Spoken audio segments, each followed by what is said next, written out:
Olá, amigos do canal. Estamos de volta mais uma vez para falar sobre futebol brasileiro, dessa vez mercado de transferências. Obviamente, estou aqui acompanhado pelo meu amigo Matheus. Olá, Matheus. O Bruno, o mercado de transferência sempre agita o torcedor, porque trata de esperança, né? Aquele time que pode não estar indo muito bem, mas que contrata um jogador que pode mudar tudo, o time que está indo muito bem e fica ainda melhor com algumas contratações. E é isso que a gente vai falar aqui, sobre essa esperança que alguns times estão trazendo aos seus torcedores. O mercado de transferências, que é muito mais do que a compra e venda de jogadores, é a compra e venda de sonhos para o torcedor. Vamos comentar aqui as contratações até agora que a gente mais gostou nessa janela, que bastante movimentada. Talvez, não tenho informações, mas eu tenho o sentimento de que seja a janela que os clubes brasileiros mais gastaram dinheiro na história, né? Ah, tá. Se Tá não todo for, mundo tá no batendo top recorde. 5 aí, tá no top É, 3. Palmeiras não, Palmeiras foi o Vitor Roque, mas Botafogo bateu recorde, Flamengo bateu recorde. Acho que só essas 2 aí, só essas 2 equipes já devem ter batido o valor de algumas janelas recentes. Mas vamos começar aqui pelas contratações aqui que a gente quer destacar, Matheus. Você tem alguma aí para trazer como um grande destaque? Sim, poderia falar de todas as que o Flamengo fez, mas ir pelo outro time que você citou, o Botafogo. A contratação do Danilo talvez seja a mais impactante, junto ali com a do Samulino, mas se você quiser citar essa aí, eu deixo ela para você, porque o Danilo é um jovem que saiu aqui do Brasil não tem muito tempo, como um dos melhores volantes do país, foi para a Premier League, teve problemas físicos lá, não conseguiu se firmar no Nottingham, acaba voltando ao Brasil muito caro, 22 milhões de euros, se eu não estou enganado, foi o valor que o Botafogo está pagando para trazer ele. E é jovem, tem tudo para ficar aqui, se não for mais um caso daquele do Botafogo que vem para depois voltar para a Europa, ficar alguns anos aqui, sendo um dos melhores volantes do futebol brasileiro. Então eu coloco o Danilo, um jogador caro, mas que o Botafogo espera ter um bom retorno dele ali no meio campo e vai suprir uma ausência que seria muito sentida do Gregory, que saiu, então o Botafogo agiu rápido no mercado para repor essa perda. É, eu acho que a questão do Danilo é puramente física, né? Questão técnica, o Danilo, antes de ele ir para a Europa, quando ele ainda era um jovem jogador no Palmeiras, ele já era jogador de seleção brasileira, né? Se esperava muito dele, foi para o Nottingham, uma transferência que eu acho que gerou até um pouco de burburinho, porque talvez o Danilo pudesse ir para alguns times melhores, apesar de que o Nottingham foi bem nessa última temporada, né? Mas para mim é uma questão puramente física, porque tecnicamente ele pode ser o melhor jogador da posição dele jogando no Brasil hoje, pode voltar para a seleção brasileira. É um cara que ele é novo, né? Ele tem 24 anos, se eu não me engano, que talvez para um retorno para a Europa com 25, não sei até que ponto vai ter tanto interesse, mas eu acho que a visão do mercado europeu tem mudado um pouco, então alguns jogadores um pouco mais velhos, como o próprio John Arias, podem ser que eles voltem para a Europa. Mas a gente está aqui para falar sobre a vinda dele para o Botafogo, que eu acho que é uma excelente contratação. Ele é um jogador melhor do que o Gregory, né? Potencialmente melhor do que o Gregory. É um cara muito completo no meio de campo que pode cair como uma luva nesse time do Botafogo, que já está muito bem. Para mim, talvez a melhor contratação dessa janela, é igual você comentou, não sei, mas é uma que eu realmente gosto bastante. E aqui no Botafogo tem também o Álvaro Montoro, que é um cara aí de 18 anos que veio do Vélez, que é um jogador muito bom, né? Não acompanhei a carreira dele na Argentina, mas assisti a uns 3 jogos dele já no Botafogo. É um menino, assim, dá pra ver que é diferente, acabou de fazer o primeiro gol com a camisa do Botafogo, sabe, conduz a bola perto do pé, rápido, bom de drible, cara de muita personalidade. Pra mim, é uma contratação excelente também que o Botafogo fez nessa janela, que tem tudo para dar frutos, nesse campeonato, nos próximos anos e depois ainda render uma venda, financeira pra Europa que vai dar ainda mais dinheiro para o time. É o Almadinha, o Montoro? É, O, pô, pode ser, né? Ele veio ali meio para o meio de campo. Eu acho que é um Almada mais jovem, né? Ainda. sim. E tendência, por ele ser muito jovem, que atrai a atenção dos clubes europeus, mas eu também gosto desse movimento do Botafogo. Espero que outros times brasileiros também façam, porque a grande verdade é que os times brasileiros eles sobram financeiramente aqui na América do Sul, e dá para falar que, e guardadas as devidas proporções, o que a Europa é para o Brasil pode ser para os times da América do Sul, pelo poderio financeiro que eles têm. E a gente vê vários jogadores muito bons saindo desses clubes, caso para estar aqui Caicedo, o puxar um que saiu alguns anos atrás, o Luiz Dias, jogadores que brilham hoje na Europa. Se a gente for olhar mais para trás, teve caso de time brasileiro recusando Falcão Garcia, Ramos Rodrigues, quando eles eram muito jovens. Então, acho interessante esse olhar também para grandes promessas aqui no futebol sul-americano. Se eles puderem fazer essa ponte, ficam um tempo aqui, uma, duas temporadas depois vão para a Europa, acho que vai enriquecer muito o futebol brasileiro também. É o Botafogo que para mim tem o melhor scout hoje do futebol brasileiro, além dessas contratações que a gente falou. Ainda buscou Caio Pantaleão, que é um cara que eu nunca tinha ouvido falar, lá na Rússia, zagueiro, que veio para o lugar do Jair e tá jogando muito bem. Todos os jogos que eu vi dele também ele foi muito bem. Ainda trouxeram o Arthur Cabral, esse que não é trabalho do scout, né, mas que é um cara também que faz bastante gol, para vir para o lugar do Igor Jesus. Eu prefiro o Igor Jesus, eu acho que é um cara mais completo, mas o Arthur Cabral faz bastante gol, né, para um centroavante isso é bom. Ainda o Joaquim Correia, que trouxeram da Inter de Milão, que tem jogado bem. Então o Botafogo, eu acho que talvez seja o segundo time que melhor contratou, pode ser até o primeiro, tá. Eu acho que tem potencial para ser uma janela melhor do que a do Flamengo.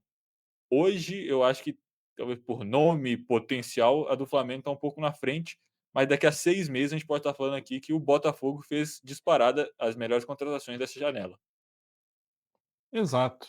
E se você já quiser entrar no assunto Flamengo, para eu puxar aqui, Podemos. é, o time que contratou muitos jogadores, assim, alguns eu gostei, outros nem tanto. Vou começar aqui pelos que eu gostei.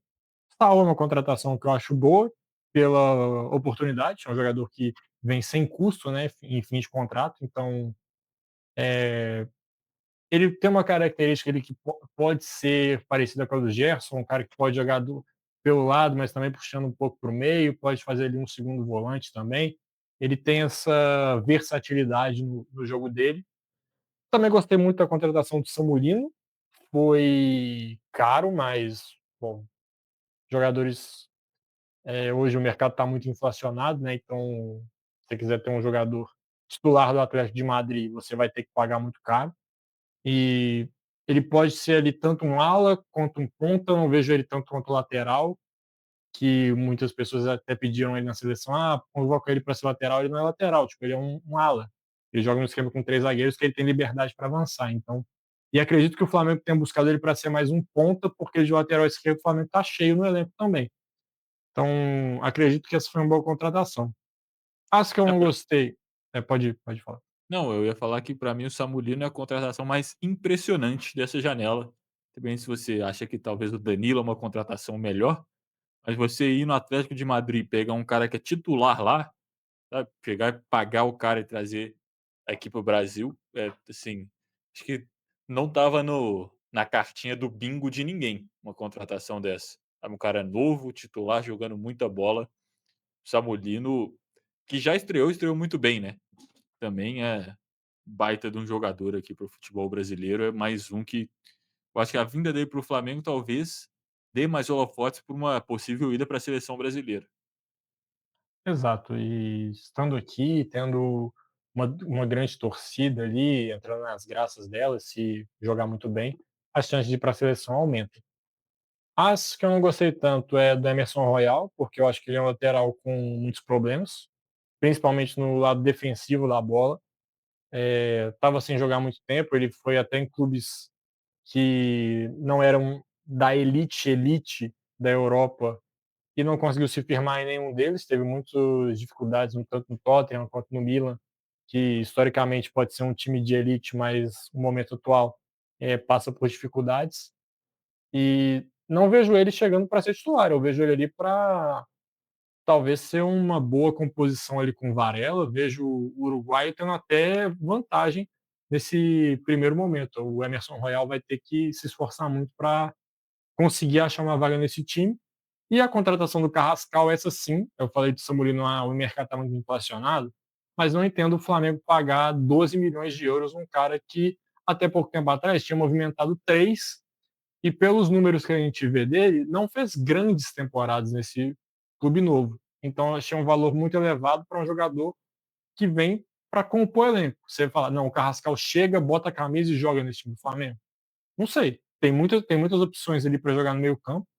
Eu acho que o Jorginho vai ser titular, eu vejo o Pulgar como uma boa opção ali para ser titular, tem a chegada do próprio Saul. Então, complicado aí esse valor pago no Flamengo, mas o time tem dinheiro, então seria mais complicado um time que está endividado fazer um movimento desse. O Flamengo tem bala na agulha e é para gastar.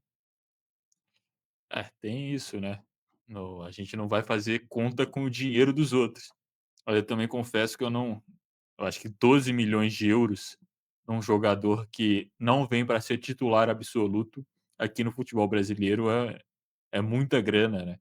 E além desse cara que você falou, ainda tem o Luiz Araújo, que eu acho um excelente jogador, se quiser, né, disputar uma posição do Carrascal um pouco mais para frente. O próprio Samulino também, que agora chegou para jogar pela esquerda. Então, eu acho que talvez esse investimento em outras posições faria mais sentido, mas vamos ver como que o Felipe Luiz pretende usar o jogador. Sobre o Emerson Royal, eu acho que foi caro, né, essa é a grande verdade.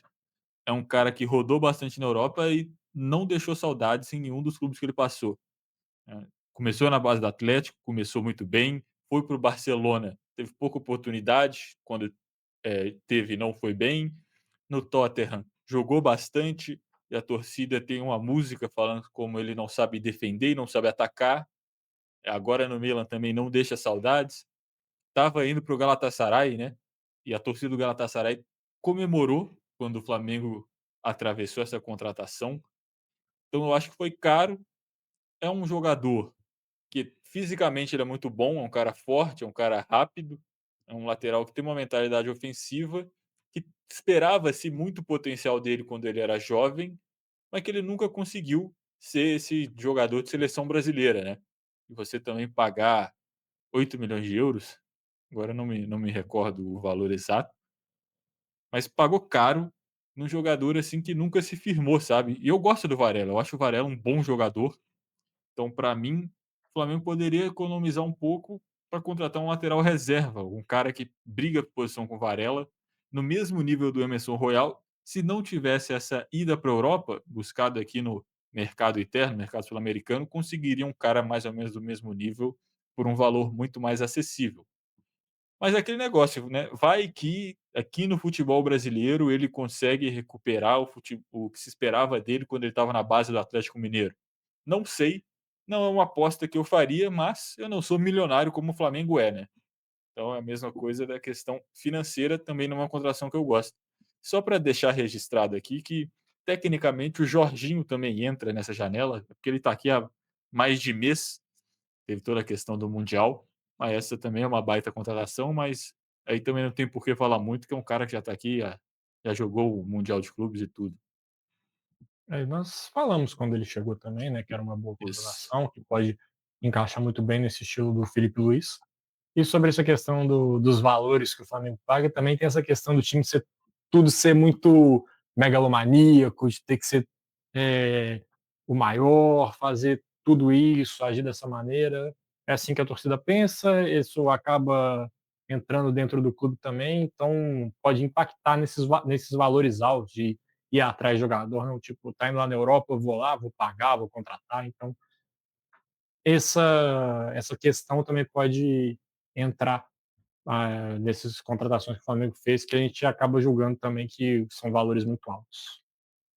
Só um pouquinho sobre o Saul, que eu acho que eu não falei, é o cara que, a princípio, também não tenho muita certeza, né, porque o Saul, se fosse o Saul em 2019, era um dos melhores meio-campistas do mundo, mas depois ele não conseguiu se firmar, foi para o Chelsea, voltou para a Espanha, não era titular, então é um cara, assim, que, né, 5 anos atrás ele era muito bom, ele ainda é jovem, jogou com o Felipe Luiz, então esse relacionamento dos 2 ali, ele possa tentar extrair o de melhor do Saul, mas hoje é muito mais, acho que a badalação dessa contratação é muito mais por nome do que por bola jogada na última temporada. Sim, concordo. Matheus, tem uma contratação aqui que eu acho um pouco, eh, assim, inesperada. Eu não sei a sua opinião sobre Carlos Vinícius no Grêmio, atacante ex-Fulham, né, que não vem de uma boa temporada e numa posição que o Grêmio teoricamente não está precisando. É, exatamente. E acho que ele pode também tentar jogar com uma dupla ali, né, com o Bright White, depende do que o Grêmio pensa daqui para frente. E realmente surpreendente essa chegada, mas nós comentamos aqui que o Grêmio precisa de talento. Isso o Carlos Vinícius já demonstrou em alguns lugares onde ele passou na Europa e pode agregar. Vai chegar com certeza?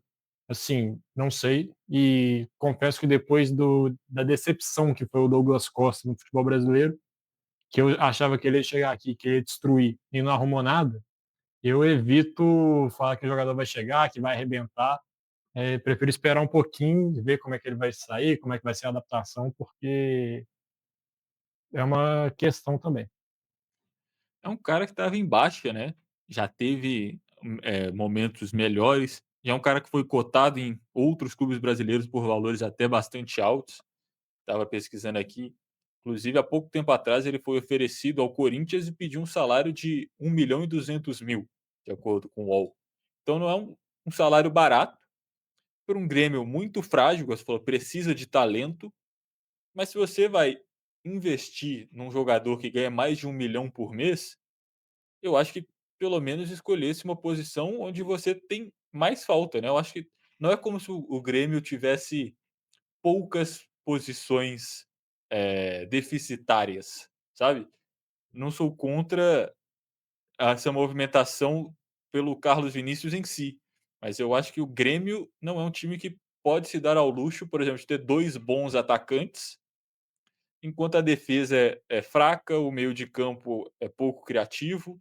Sabe, eu acho que talvez esse investimento pudesse ter sido feito em outras partes do campo.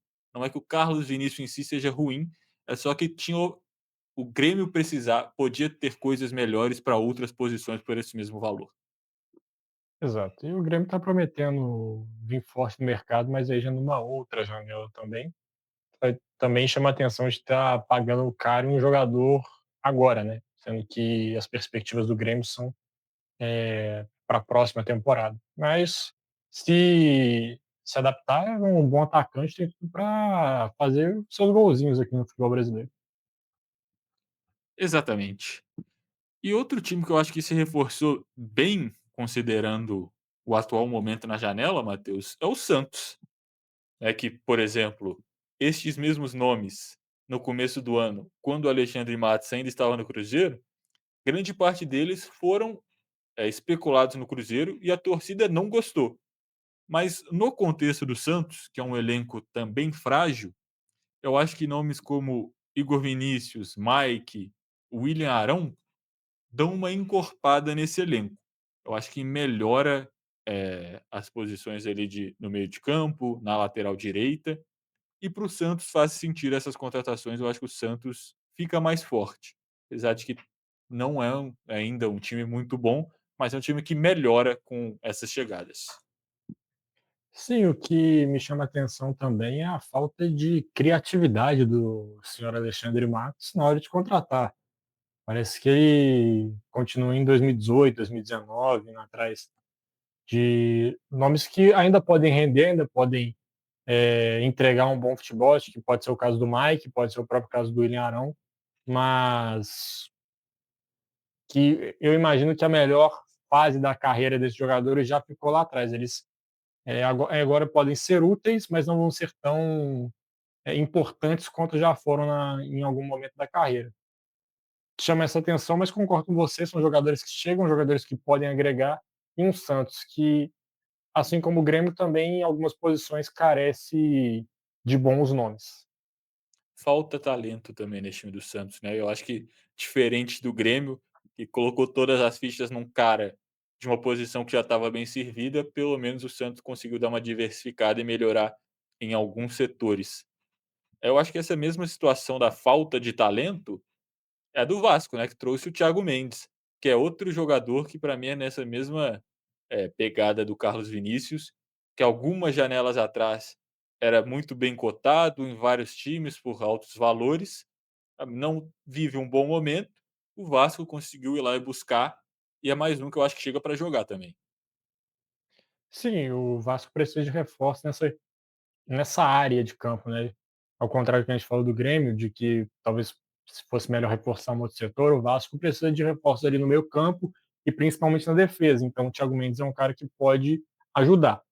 E ver quais serão as movimentações além que o Vasco vai fazer, se fará outras movimentações, mas acho um bom reforço, só que precisa de mais também. O Vasco que precisa de contratações em todos os setores que não são o gol, né. Eu acho que tirando o goleiro, o Vasco podia contratar para todas as outras posições. E no Inclusive, departamento médico. O departamento médico do Vasco é um dos melhores do mundo. departamento jurídico também, eu acho que podia ter uma contratação. Mas enfim, inclusive, acabei de ter uma ideia aqui de vídeo, que a gente pode fazer para a semana que vem, quem sabe, de posições que cada time do futebol brasileiro, pelo menos os principais times ali da Série A, poderiam contratar nessa janela e que se fortaleceriam. Acho que também é uma ideia de vídeo legal. Digam aí nos comentários o que, que você acha. E eu tenho mais um cara aqui que eu quero saber a sua opinião, Matheus. É mais um que chegou já tem um tempo, mas estreou. Só o Thiago Mendes. A única questão dele é que fisicamente ainda não está pronto, né? Chegou já tem umas semanas, mas está se recondicionando fisicamente. Uhum. E eu queria saber a sua opinião sobre Jefferson Soteldo no Fluminense, que ganhou o primeiro jogo, né? Estreou já tem umas 5 rodadas aí e finalmente conseguiu ganhar um jogo pelo Fluminense. Sim, acho que é aquela contratação meio água de salsicha, sabe, não vai mudar muito o panorama do Fluminense. Sim, se pensaram nele como um substituto para o John Arias, acho que precisa de muito mais, assim, para repor a saída do colombiano. É um bom jogador, mas também acho que os melhores momentos dele já aconteceram. Foi naquela primeira passagem dele pelo Santos, um jogador que ficou muito marcado no rebaixamento do clube, do lance lá de pisar em cima da bola e provocar o Vasco e acabar o Vasco rebaixando o Santos. No Grêmio também não foi bem. Eh, com o próprio Renato Gaúcho, né, que estava no Grêmio temporada passada, agora volta a encontrar ele no Fluminense. Não tenho grandes expectativas com o Soteldo.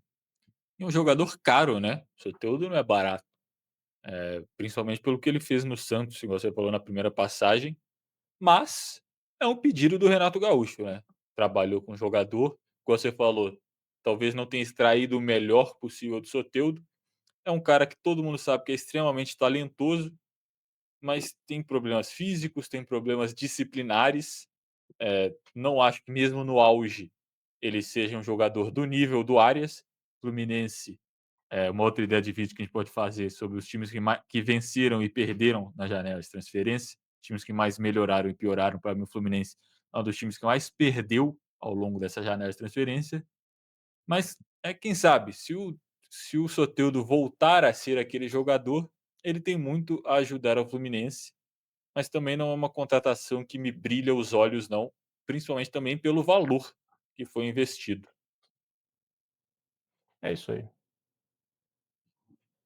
E eu acho que mais um time que a gente podia falar aqui, Matheus, é o Atlético Mineiro, né, que demorou para trazer o primeiro reforço, mas agora está conseguindo alguns nomes, né, o que tudo indica, os donos da SAF vão fazer um aporte de bom valor e conseguiu o Biel, do Sporting, por empréstimo, com, né, se bater metas, obrigação de compra por 7 milhões de euros, mas eu não vi as metas em si, mas pelo que eu ouvi falar, são bem difíceis de serem batidas. E também o Alexander para ajudar nesse meio-campo, esse em definitivo, que estava na Arábia Saudita. É, o Biel tem que ver ainda, porque não estreou, então ver como vai encaixar, mas pode ser ali um complemento bom para o ataque, que tem o Hulk como a principal referência, e no caso do Alexander eu vejo como uma clara reposição ao Rubens, que está indo embora. É um jogador que também tem uma pegada parecida, pode jogar tanto pelo lado quanto mais por dentro ali, numa faixa de meio campo. É, estreou contra o Flamengo, só que também precisa ver como vai se encaixar nesse time do Atlético, o que, que o Cuca pensa para ele nesse time. Então, acho que são bons jogadores que podem agregar, mas também não vejo mudando o Atlético de patamar com esses reforços. Eu acho que o Alexander é uma posição que o Atlético estava claramente em falta, o Atlético não tinha volante, eu acho que o Atlético ainda não tem um primeiro volante ali para ser titular, estava improvisando o Gabriel Menino, também não sei se o Alexander é o cara que vai resolver esse problema de primeiro volante no Atlético, mas mesmo segundo os volantes também não é como se tivessem várias opções e opções que estivessem jogando bem. Então é um cara que eu acho que chega para ser titular e melhora já o time titular do Atlético. E o Biel talvez seja um jogador ali de. Não sei se ele vai ser titular também. É um jogador de lado de campo, muito rápido, tem um bom drible, mas peca bastante na finalização, na tomada de decisão. É um cara que talvez seja ali para botar uma fumaça no segundo tempo ou em determinadas partidas ele entrar no lado de campo. Mas o Atlético já tem o Hulk, o Rony tem sido titular, o Dudu também. Eu não sei se o Biel vai chegar para ser titular incontestável dessa equipe. E eu acho que o valor de 7 milhões de euros obrigado, né, se for obrigado a pagar isso, é um valor absurdo pelo jogador que é o Biel, mas é um cara ali que ele é útil, mas também, igual você falou, não acho que eleve o patamar da equipe. Sigo o relator. Tem mais alguma contratação que você gostaria de falar? Acho que a gente falou das pelo menos as que eu acho aqui principais. Eu acho que falamos das principais e, se esquecemos, pode ficar para uma parte 2, né? Também falar Exato. dos times que se movimentaram um pouco, caso de até agora Palmeiras, que fez só uma contratação, Cruzeiro. A gente pode deixar isso aí para um próximo vídeo.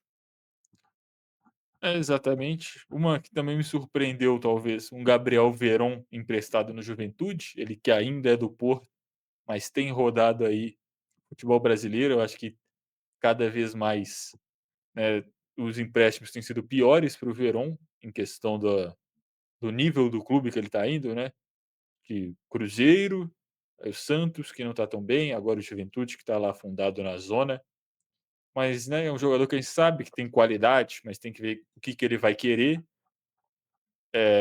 Mas aqui para fechar o vídeo, Matheus, se você tivesse que cravar hoje, qual time você acha que fez a melhor janela nesse meio de temporada? Ah, isso aí não tem nem muita dúvida, é o Flamengo. O Flamengo trouxe vários jogadores. A gente falou da contratação mais impactante da janela, que foi a do Samulino. Você tira um titular do Atlético de Madrid, acho que se inclui o Jorginho também, que foi no meio do ano, a diferença só aumenta.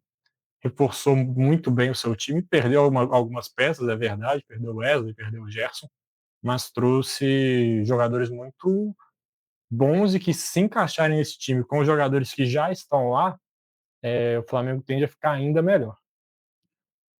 Eu concordo, eu acho que hoje a melhor janela é do Flamengo, mas igual eu falei, eu acho que a do Botafogo no final do ano ou ano que vem tem potencial para a gente olhar para trás e falar: olha, eu acho que o Botafogo foi melhor. Mas hoje, sem dúvidas, eu diria que é do Flamengo. Se eu tivesse que apostar dinheiro, para mim a do Flamengo é a melhor. É isso aí. Fechamos? Fechamos, né? Obrigado a todo mundo que acompanhou a gente até aqui. E quem chegou até essa parte do vídeo tem que fazer o que, Matheus? Precisa deixar o seu like para o YouTube entender que esse é um vídeo bom, é um vídeo educativo, é um vídeo que agrega a vida das pessoas. Tem que comentar aqui embaixo se seu time está se movimentando, se seu time está parado na janela, qual janela que você está gostando mais. Tem que se inscrever no canal se ainda não for inscrito e compartilhar o conteúdo com todas as pessoas do seu WhatsApp. Nós temos mais de 200 inscritos, todo mundo aí tem no mínimo umas 100 pessoas no WhatsApp. Se você fizer isso, nosso canal vai chegar a mais gente e a gente vai ficar muito feliz aqui também. Então faça isso, por favor. E no mais, até o próximo vídeo. 200 vezes 100 que dá 20 mil. Então, até o próximo vídeo. Queremos 20.000 inscritos aqui no canal. Mas é isso, muito obrigado. Falou.